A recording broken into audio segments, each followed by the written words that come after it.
Hello and welcome to Media Monitor on the SABC News Channel, independent and impartial. Now, this is where we take a look inside the world of media, analysing the trends, the issues and the reporting of some of the week's top stories. I'm Peter Ndoro. This is what's coming up on the show today. Now, in a world that's increasingly becoming more and more digital, media organisations in South Africa have rallied together to find ways to provide internet access as a basic human right in the country.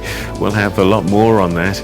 Now, the latest stats from the Audit Bureau of Circulations of South Africa shows a continued decline in general newspaper circulation, with Dailies, Weeklies and Weekend newspapers not improving much on their numbers. One paper though, the Sunday World, we've got their editor in studio today, are doing okay, and we'll find out why. Our international editor is Associate Professor at the University of Central Lancashire, George Ologan, who will be talking to us about the Kenyan press suffering during the hands of former President Daniel Moi. So that's what's coming up on the show. Remember, you can also engage with us on social media using the Twitter handle #SABC Media Monitor, #SABC Media Monitor. Before we get into our highlighted stories on the program, let's take a look at what's on the front pages of your Sunday newspapers this morning. And we begin with the Sunday Times, and this is what's on the front page. The Sunday Times has got a front page picture of former President Jacob Zuma addressing supporters at OR Tambo Airport in Johannesburg. This is after his return from Cuba, where he was getting medical treatment. The main story, though, speaks about how car safety standards in South Africa could be putting motorists at risk. Apparently, 25 years after life-saving technology was first fitted into mass production cars, it's still not compulsory in South Africa.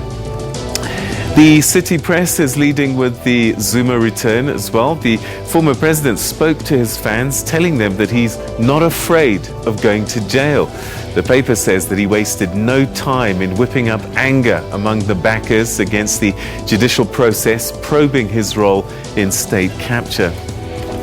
The Sunday Independent has the headline, 2 billion rand in SASSA deal scandal. Now, the paper is reporting that the communications minister has apparently turned a blind eye to an alleged plan by some South Africa Post Office and Post Bank board members to hijack about 2 billion rand social grants payments for their personal benefit. The Weekend Argus on Sunday, that's leading with a story of a notorious Dutch war criminal, Goos Kovenhoven, who the court was forced in the end to release after it ruled that he could not be extradited, as he had committed his offences in Liberia and not in his home country of the Netherlands.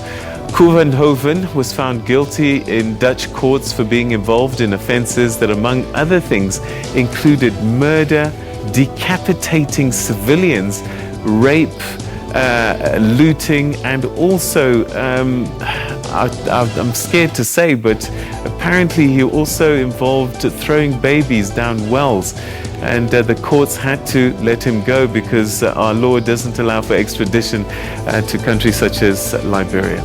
Now, the Sunday Tribune headline talks about more tax misery on the way for citizens. The paper says that experts are predicting that taxpayers are expected to shoulder the country's dire financial burden, with a 1% increase in VAT on Wednesday's budget speech in Parliament by Finance Minister Peter Ndoro. And the Sunday World, well, this is a story you're not going to want to read. They're reporting that ANC MP, the one who accused EFF leader Julius Malema of domestic abuse during the President's State of the Nation address debate, is himself accused of allegedly attacking an ex-partner, get this, with a soft drink bottle. The woman was admitted to hospital for several days. The paper says that Mamabulo says that the woman is a bitter ex who cheated on him. That hardly deserves a Coke bottle. Anyway, so that's what's on the front pages of the print media. Let's take a look at what captured your attention on social media, the Twitter platform. And a short while ago, this is what was trending. And as you can see, it's pretty much all about boxing. Wilder, Fury, Joshua, Tyson.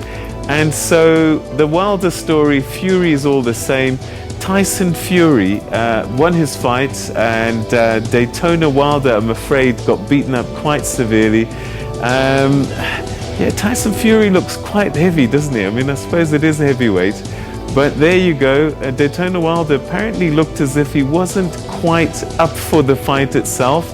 And then in the end, Tyson Fury said if he won, he was going to sing. So he actually took the microphone and he sang a song. So it looks like a popular winner. I wonder if we'll see Daytona Wilder again. This is the second fight, of course, that they've put together. I think the first one ended in a draw, but this one, he was out by technical knockout, and Tyson Fury winning that fight. Okay, so that's what's captured your hearts and mind on social media. There's so much to get through on the show this morning, and helping us make sense of these stories are my guest editors. And we say good morning to researcher at Media Monitoring Africa, Azola Daile, and editor of the Sunday World, Makudu Safara. To both of you, good morning, and thanks very much indeed for joining us on Media Monitor.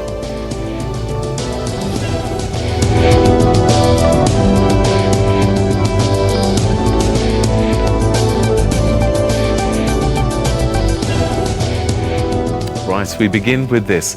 A 2016 report from the Human Rights Council of the United Nations General Assembly declared access to the internet to be a basic human right, integral to allowing individuals to exercise their right to freedom of opinion and expression.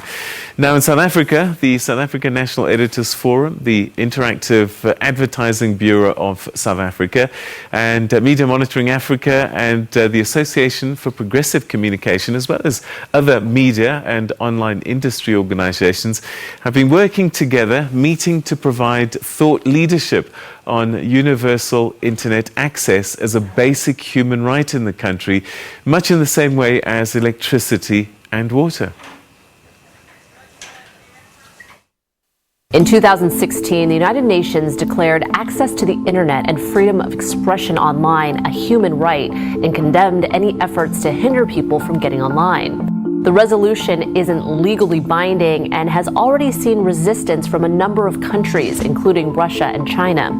So, is the internet a right or a privilege? Well, to start, it's important to determine the difference between a right and a privilege.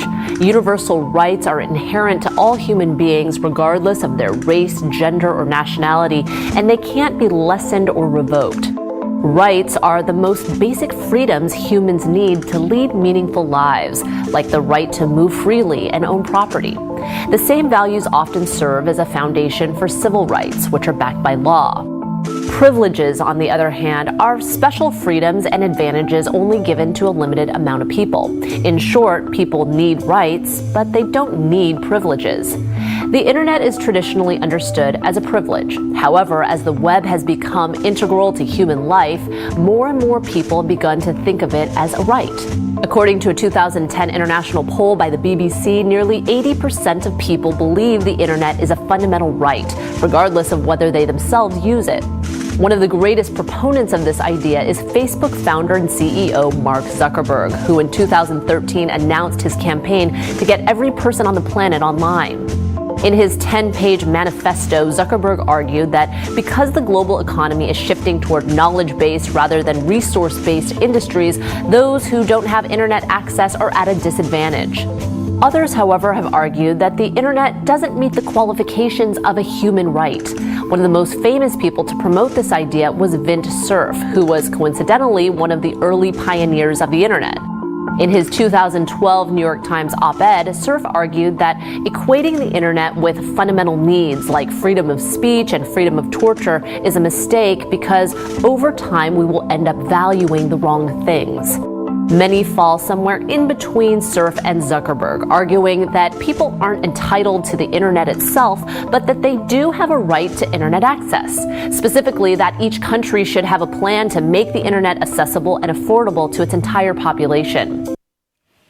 All right, so the internet is a basic human right on the same level as electricity and water. Well, let's get a take on this, particularly from one of my guest editors who's part of this think tank to try and see how this can happen in South Africa. Let me start with you, Azola. So, Media Monitoring Africa is part of a group of people trying to get internet access to be a basic human right. The UN declared this 2016. How far have we got since then? I mean, it's 4 years later almost. I don't think very far.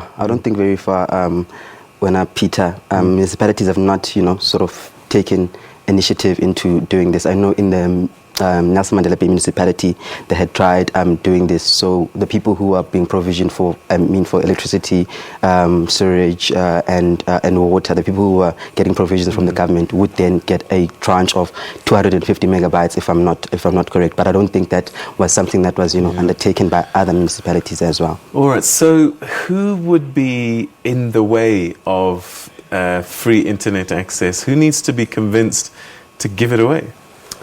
I mean, the government, as we know, is that job creation, economic activity, artistic and entrepreneurial activity depends on the internet. That's where the world is moving towards for IR. So I think the people to convince would be definitely the government, network providers, the major network providers. They also have a role to play.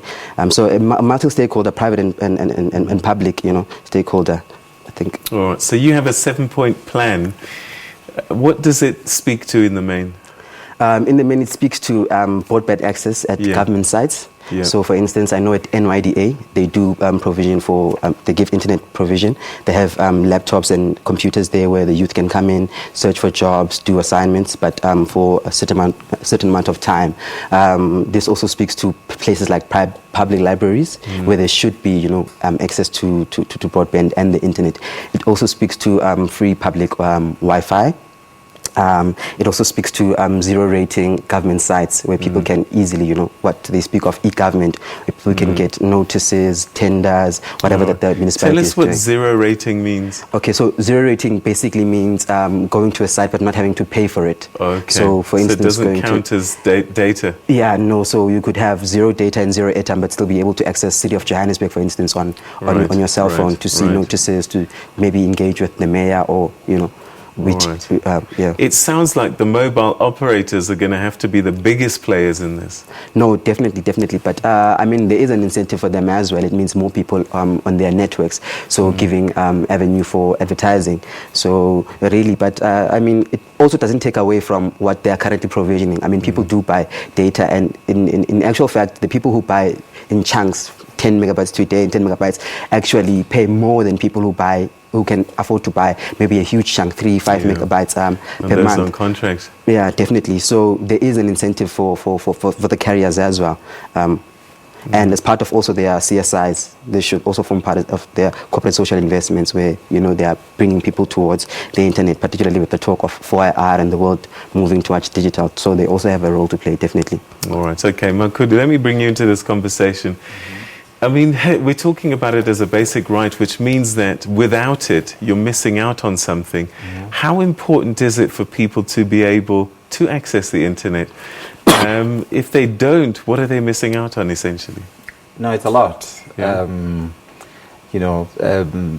Participation in the economy as a start, as you were saying, where people are looking for jobs. If you don't know that opportunities exist, you are not likely to apply for them. Just over a week ago, Stats SA released a labor force survey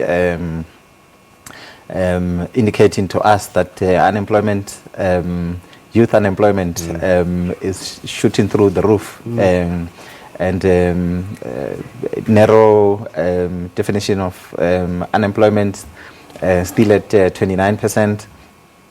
But, if you are John and you are in a village called Ditaju in Bochum and you don't know that the city of Joburg is looking for people who are able to do something that you are able to do, you don't participate, so you are excluded. So that's a problem. And also, at the general level, participation in democracy. You know, we say South Africa is a democracy, but it is the legitimacy of the democracy is not just in people's ability to wake up on election day and go and cast their votes. It is what informs the decision to cast a vote for who. Yeah. So if the Sunday World is running a story on Boy Mama Bolo today, and you don't know about the story, and there's elections Could get 2 weeks elected. down the line, and you vote for him, and somebody says, but are you aware? And then, you know, so if you were aware of certain things, Yes. would you still take the decisions that you're taking? Okay. So it informed is choices. important. Yeah. Yeah. So I suppose I wanted to add, actually, Peter, Yeah. because it also speaks to access to information and freedom of expression, which are two principles that are actually enshrined in our constitution. So really, it should then, you know, be considered as a basic human right. So are we saying that the disruption of the internet then is actually a violation of human rights? Because we've seen some governments across the continent often shutting down the internet access. Definitely. I mean, it's a form of gagging. You're keeping people away from, you know, having conversations, critical conversations about the state of their, you know, selves and their contexts. So to, you know, cut off internet is actually a human rights violation. It should be considered as a human rights violation because you're basically shutting down conversation. Yeah. I almost said it's some kind of a crime against humanity. Yes. But I suppose that also that one can keep authority figures accountable as well with the internet and exposing things, because if the few print publications don't do a story, it's quite likely these things can be hidden. Yeah. So if you look at what happened in Parliament last week, the debate around the State of the Nation address. So the media can say what the media says, but you know, if you have improved access to the internet, people are able to access that even independent of the media, and people are able to apply pressure independently of the media, you know, to people who are in authority to say the things that you're doing here as elected representatives don't reflect what I intended when I voted for you. So please behave, you know, that kind of thing. Definitely. So it is a way, it is something that enables citizens to hold people who are in office accountable on many levels, whether you're looking at corruption, whether you're looking at jobs for pals, even at universities. The Vaal University is in trouble on that score, or on many other levels. To even question, you know, mainstream media. We've seen on Twitter how the public, you know, always questions particular stories and their framing, which I think is good for democracy. So I would imagine, you know, much like electricity and water, there's a minimum that should be due to each citizen. Yes, definitely. Would it be the same with internet, that you, as a minimum, you need X megabytes of data as a minimum? Is that how it might work? Yeah, it might work like that. So we also don't want it to be a paternalistic thing where we say, okay, we zero rating particular sites, therefore controlling which sites people can, you know, go to or which information people can control. So with the daily or monthly tranche, depending, it's still in conversation. It could be a set amount of data that is for you for your month, and you can use it however you want to. If you wish to use it on, you know, whatever that suits your needs. Finally, on this, perhaps also importantly, actually.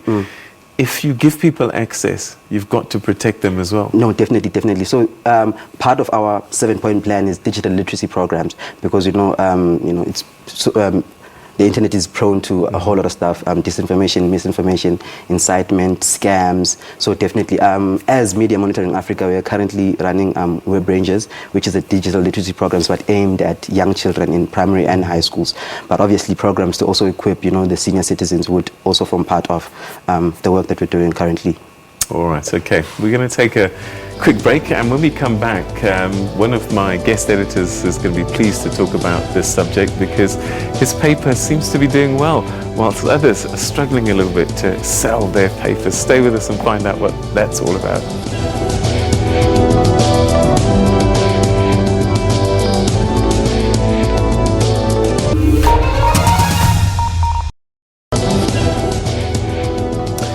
Welcome back. You're still watching Media Monitor. Now, the Audit Bureau of Circulation, the ABC of South Africa, recently revealed that the decline in newspaper circulation continues, with the last quarter of 2019 showing a decline of 4.7% on the previous quarter and 9.1% on prior year.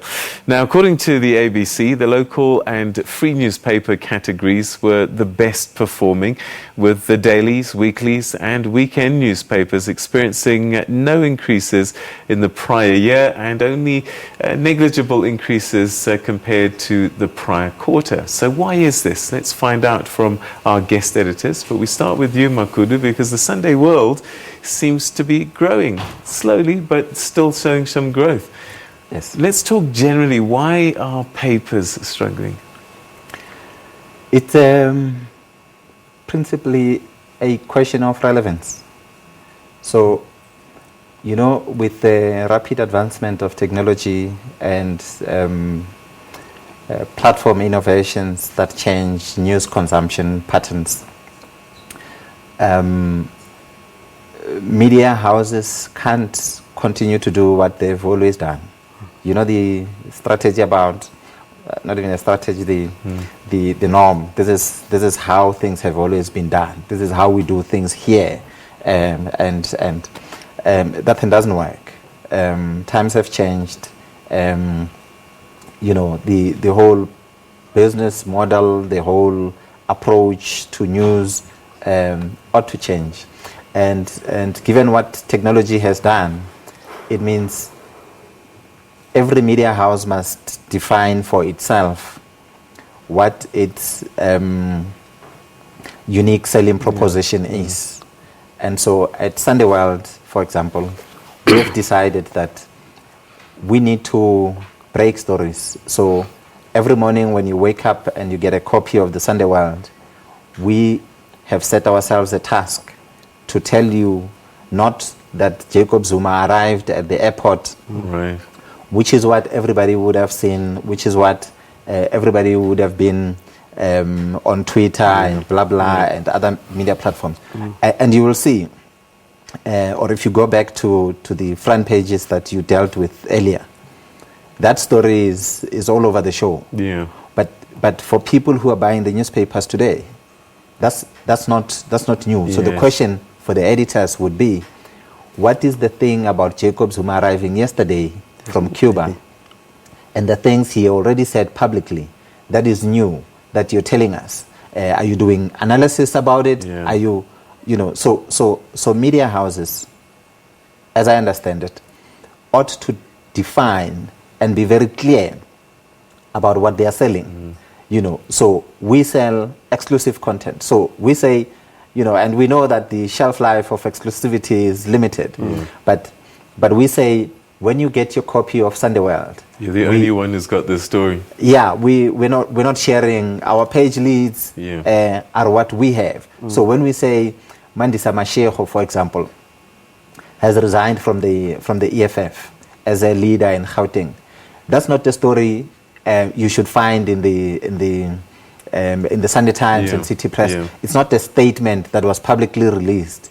And if it is, and it's something that we can avoid, we must do something about the story that says to the reader. Old school journalism. Yeah. Essentially. So there's that. But also, you must also relook your content mix. So what we do is that we find, and if you look at publications that are losing with their minus 20%, minus 19%, what they do is that they have decided that this is their niche, this is their focus, and this is what they do. And that decision was not taken 2 years ago. It's a decision that was taken long ago. Yeah. So if you're Business Day, for example, Business Day has been doing what it is doing today for years. Right. So you kind of can expect, if you listen to business news during the day, in the evening, you check the internet, you kind of can predict what's in Business Day the following day. Right. And the same happens with quite a number of other dailies. And the thing for me is that technology is forcing the media to change. You can't force you can avoid it. And if you can avoid it, so the media has got to say, what is the thing that we are doing that is unique that we're going to sell? Right. Is it news analysis? Do we say this is what has happened in the business space, but what you're buying for us is the analysis that you can't find in the other publications? Are you getting a sense, though, that people still buy newspapers anyway, or are they now saying, if you're going to sell me this information, put it online? And then the question now becomes, do people want to pay for stuff online? They'll pay for a paper. I was once told that people used to think that they're actually paying for the actual physical thing. And so that when they switch to the internet, they can't see something that they can hold to buy, and that's why they're not willing to spend money on it. Yeah, well, even online, each media house needs to have a digital strategy. So are you online first, digital, online first, print best, or what are you? Because you can't take the same story, put it online, and take the same story, put it in a newspaper. So who's going to buy it? So if the front page lead in City Press, you read at 6 a.m. or whatever time in your bed before you get out of your house, why must you go to the filling station or wherever you get your... So what you must decide what you're putting online and what you're putting in the paper. But also, I think for me, it is linked to the previous point I made about relevance and about what you're selling. So you, as a media house, have got to be able to say, in this world where information is ubiquitous, so if something happens publicly, as I gave an example, say the funeral of Mshengu yesterday, the president attended, everybody attended, it was broadcast live on TV. You can't, as an editor, just assume that because it is an important thing that happened the day before, you're going to publish it to a reader as if people haven't seen it. Right. So you need to find a unique way of telling that story. Is it by being at the funeral but looking for an angle that is not obvious, right, that you're going to repurpose, put out, and let people look at it and say, I'm still getting value. This publication is still relevant for me. So thinking out of the box by and large. Yeah. All right, Azola, let me bring you in, because you're a researcher. You see the media in general. And I just wonder, what are the trends that you're seeing in terms of news consumption? This online print battle. I mean, I'm very old school. I rush to the garage. My Sunday papers must be physical and it must be in my hand. Is it because I've got grey hair? Possibly, Peter. But I think really things are quickly shifting towards, digital. So people no longer wake up and go to the filling station, whereas they could be, in their bed, go on any website and get the information. Journalists now have a heavy presence also on Twitter.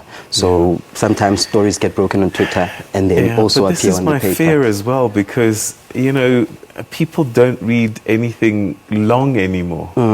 It's only true dedicated people who genuinely want news that'll read an article that's longer than X number of words. And I just wonder, how do we get people's attention to go longer than 140 characters? It's if you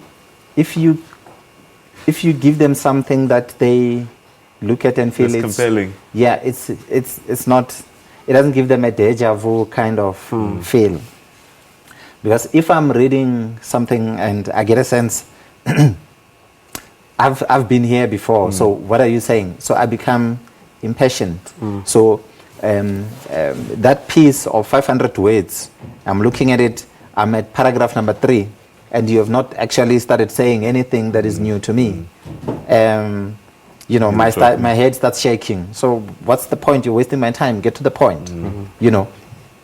And so I feel, he's quite correct to say that things have changed and the media can't continue to operate the way the media has operated in the past. We must move right along. Again, this, more than ever before, we have so many things competing for our attention. 200-300 television channels, thousands and thousands of new websites every single day. That's true. Social media. And so you don't have as much time as before. Definitely. To grab someone's attention. And I suppose this speaks to your point of you've got to hit us with new things. And I wonder if we're not going to start getting into a world of branding in news where people pick brands because there's just too much to choose from. Yeah. It's where people know they will find quality. Yeah. So I feel media houses that are going to survive are media houses that invest in some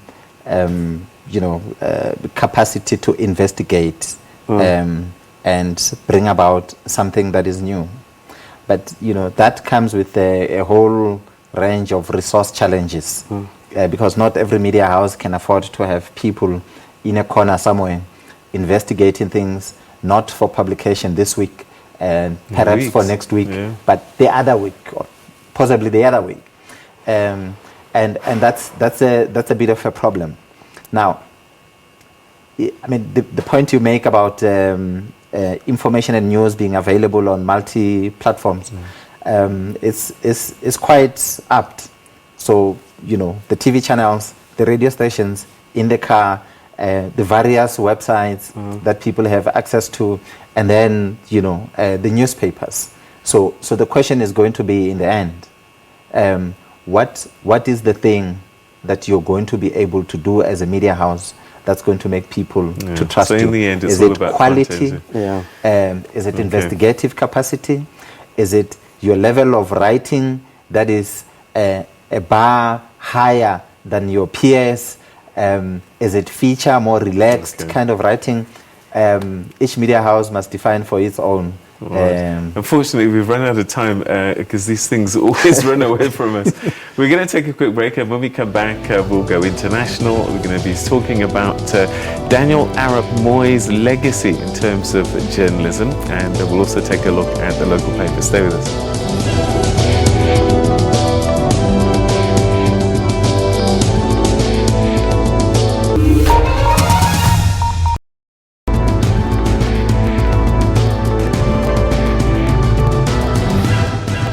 Welcome back. You're watching Media Monitor. Now, before we speak to our international editor, a couple of other stories across the continent. Reporters Without Borders, RSF, has called on Somalia's local and federal authorities to do what's necessary to identify and arrest those who murdered a reporter on the evening of the 16th of February and to move quickly to combat impunity and step up security for journalists in what is Africa's deadliest country for the media. Abdulali Ali Hassan, also known as Online, a reporter for Mogadishu-based Kulmie Radio and for Universal TV, a Somali TV channel based in London, was shot several times by gunmen as he was returning to his home from Afgoye, about 30 kilometers west of the capital. Whilst nobody claimed responsibility for Ali Hassan's murder, it is believed that he's been receiving threatening calls in connection with his coverage of Somali army operations against jihadi rebel group Al-Shabaab. Cameroon is the second worst jailer of journalists in sub-Saharan Africa. And that's according to the Committee to Protect Journalists, the CPJ. This was in their 2019 prison census. Now, one of them, journalist Martinez Zogo, has been jailed since January on defamation charges. The CPJ says that authorities in Cameroon should immediately release Zogo, drop all charges against him. Zogo, who's the editor-in-chief of the privately owned Radio Amplitude FM, was arrested after Sylvie Bie Esono, the ex-wife of a government official, alleged that Zogo had spread false information about her. The CPJ says that Cameroon's maintenance of defamation as a criminal offence signals its disrespect for basic press freedom and unwillingness to align its laws with international standards of freedom of expression. All right, let's now carry on with our international editor slot. And earlier this month, the politician Daniel Moi, who was Kenya's second longest serving president, died aged 95. In the aftermath of his passing, his legacy has been debated, with many saying that he was an autocrat that presided over a democracy in name only, as his country's economy stagnated and corruption flourished. Well, journalism also felt his firm hand. And to take us through that, I'm now joined via Skype from the UK by Associate Professor in Journalism at the University of Central Lancashire, George Ogola. Thanks so much for joining us. Welcome to the programme. I hope you're having good weather today. No, it's as bad as always. Yeah. All right, so I saw an interesting article recently as well by a Zimbabwean journalist, Brian Hungwe, who compared Arap Moi to Robert Mugabe and their legacies, particularly around the media.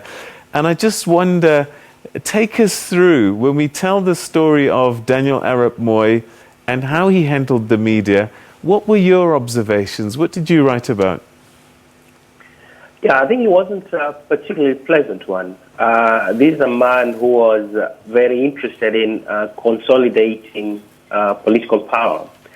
And clearly, he could do this coercively by forcing people to do whatever he wanted, or indeed by co-opting potential sort of oppositional forces.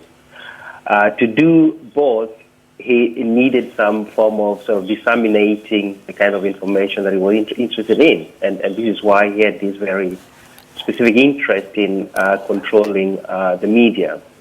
So from the 1980s to the 1990s, he pretty much dominated the media landscape by, of course, owning newspapers either through his proxies or indeed by controlling government advertising. The government remained the single largest advertiser in the country. But he also went ahead and published his own newspaper, national newspaper, the Kenya Times, which he literally forced all government sort of officials to buy every single day. So, he was a man who was very interested in the control of information as a way of consolidating kind of sort of political domination that, he was interested in. Mugabe's regime, journalists came to physical harm, actually, during their time. Was that the same under Arap Moi? It was the same, really. There are quite a number of journalists who are incarcerated, others were forced into exile, and others were literally just sort of, forced out of newsrooms. They were not able to practice as journalists at all.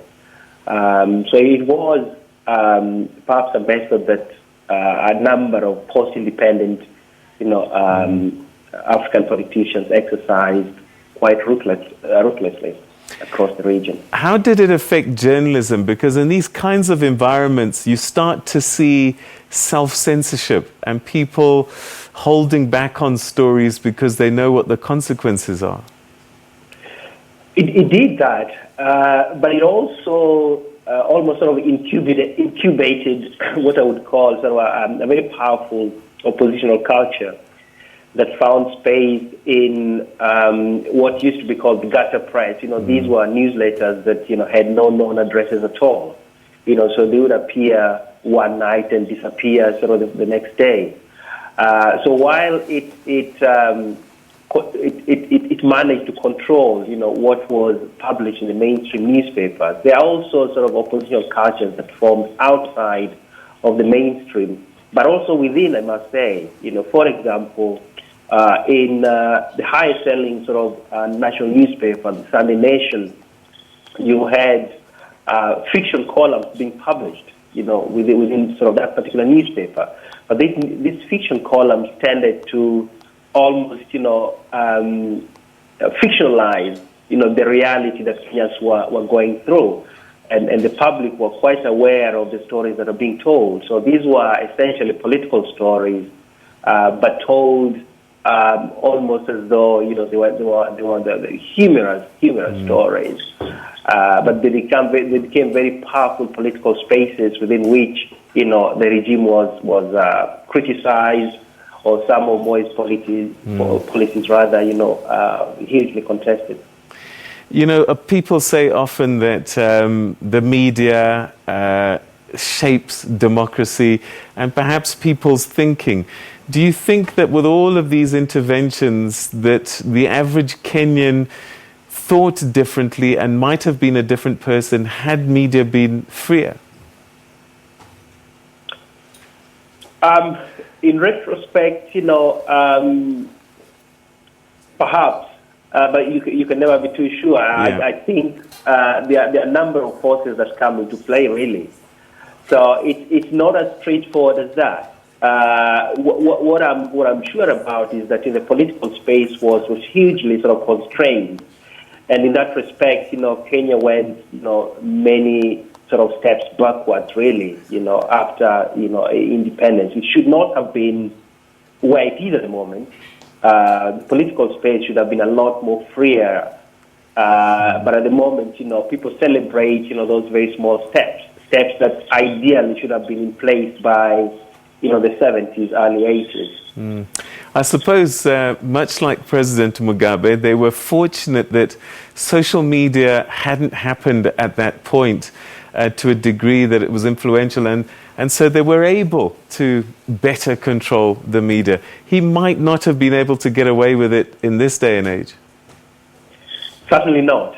And particularly, Kenyans are very expressive politically. And when they find a platform where they're able to do that, they do it with gusto. I don't know that you're aware of Kenyans on Twitter, which is a very powerful political force at the moment. So clearly, had social media been present, in the 1980s, 1990s, I don't think it would have managed at all. All right. Do you have any idea what's on the front pages of Kenya's newspapers this weekend? Yes, I do indeed. There is what's called Building Bridges Initiative, which is an initiative by the President and the former Prime Minister, which is supposed to be a sort of a national conversation about the country's renewal. It's supposed to be sort of a platform for a constitutional referendum that seeks to almost recalibrate the political system in Kenya to the extent that, this order of the winner takes all, which makes political competition, quite hugely competitive. They want to do away with that. But it's raising a lot of controversy, in part because its proponents see it as a good thing, but the opponents claim that it's a strategy meant by the president and the former prime minister to entrench, the political dynasties. So some argue that, President Kenyatta, for example, wants to continue beyond 2022 as the country's sort of prime minister because they seek to create that particular position. All right. So that's sort of the big story, really. Okay. All right. Unfortunately, we've run out of time, so we're going to have to leave it there. But I want to say thanks so much. Great talking to you and chatting to you again. I know we were at school together years and years ago. You've ended up being a professor, so you can see who was the bright one in class. Thanks so much for your time. Not really. That's George Ogola speaking to us from London, from Lancashire in the United Kingdom. Let's take a quick break, and then when we come back, we take a look at South Africa's newspapers.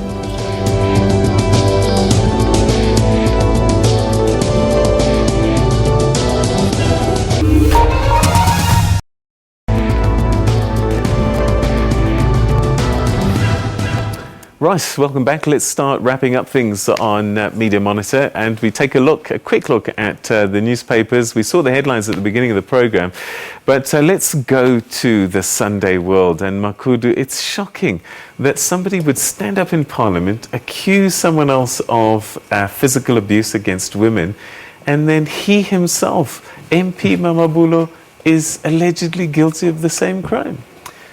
Yeah, so we received information and then checked it with the partner in question.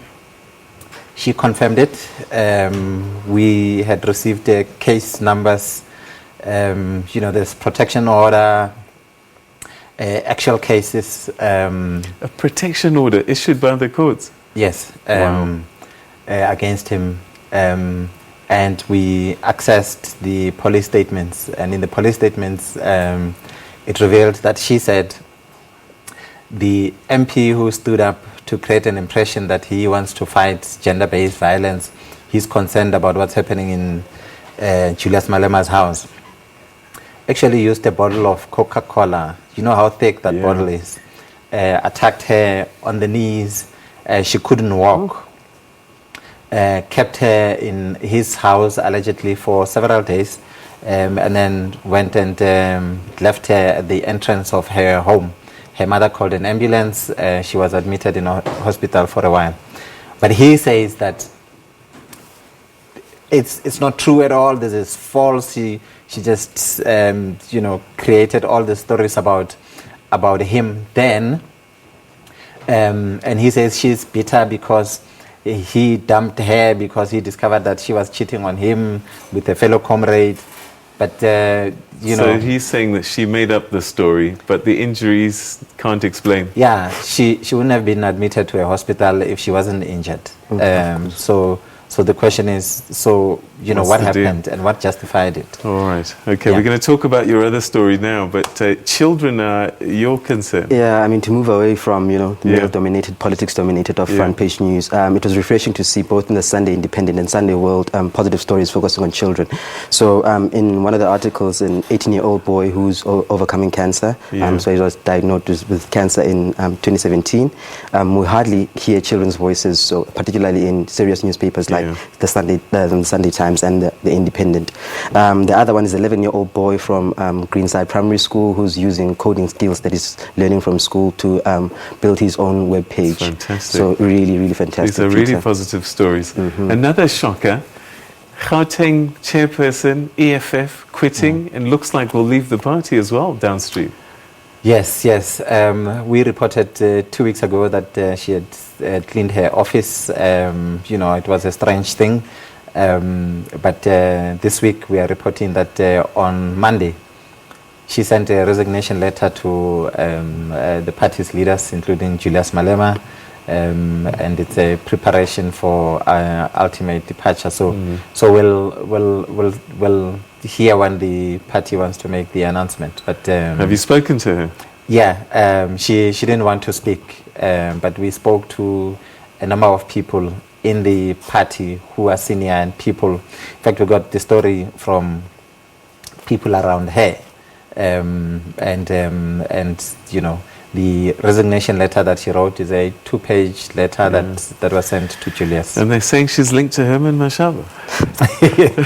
Yeah, we do say in the story that she and one of the leaders in KZN are reportedly, and this we can confirm, but it's what sources are saying, are reportedly linked to Mr. Mashaba. And Julius did tweet about 2 leaders, one inland and one coastal, who he said are talking to Mr. Mashaba, and he said the sooner you guys finish the conversation and announce, the better. All right. We're going to have to leave it there, unfortunately, just when we get to the juicy bits. Often we run out of time. But thank you so much. Both of you have been great guests, as always. Great having you. And you at home, thanks so much indeed for watching the show. Join us again next week at the same time for more Media Monitor. In the meantime, have a great weekend. Let's keep our fingers crossed. Titom Boweni, Asom Blif. Give us a break. Thanks. Good night.